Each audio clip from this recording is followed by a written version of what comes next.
Les filles, c'est une catastrophe. Je sais pas si vous êtes en train de voir ma couleur de cheveux, mais c'est pas du tout ma couleur de cheveux d'origine. Genre, en fait, mes racines avaient poussé, donc je voulais faire la même chose que mes racines, comme j'avais les pointes un peu noires, à cajou, vu que ça s'était délavé. Je me suis dit, le coiffeur m'a dit qu'il fallait éclaircir pour faire la même couleur que la mienne. Sauf qu'au final, genre, ça donne pas du tout la même chose.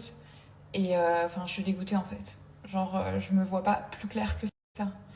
Donc, je sais pas s'il y a des coiffeuses en mes abonnés ou quoi qui peuvent me donner des conseils sur quoi faire. Surtout que le fait que j'ai éclairci, ça a abîmé quand même mes cheveux. Alors que, si... Mais, genre, la couleur, là, la démarcation, je sais pas si vous voyez, c'est une catastrophe. Moi, je suis trop aigrie quand il y a un truc qui va pas. Genre, je suis aigrie à max. Genre, ça se voit à mon visage. Le pauvre, le coiffeur, il a dû le voir. Mais bref, on s'en fout. C'est lui qui a raté. Là, ce que je vais faire, c'est je vais faire des côtelettes d'agneau délicieux. Comme vous savez, c'est la deuxième partie ce soir. Il faut que je mange encore parce que demain, toute la journée, je ne mange pas, je jeûne. Et du coup, je me suis dit pourquoi pas partager avec vous une recette. Enfin voilà, en ce moment, avec le ramadan, je vais pas vous mentir, genre... Enfin, c'est vrai qu'au soir, je suis sur mes réseaux alors que je devrais faire autre chose. Et je suis devenue addict de Pinterest. Genre, je suis devenue une grosse addict de Pinterest.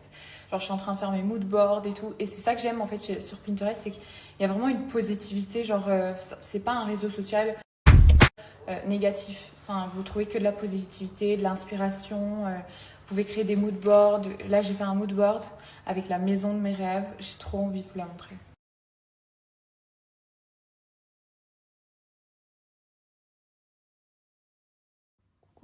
On voit déjà plein me dire ouais mais non mais t'es riche, t'as plein d'argent, genre pourquoi tu te fais pas construire la maison de tes rêves alors puisque tu peux tout te permettre, blabla. Les amis, je vais pas vous mentir que au stade où j'en suis, je suis pas multimillionnaire, je suis pas billionnaire, hein, d'accord.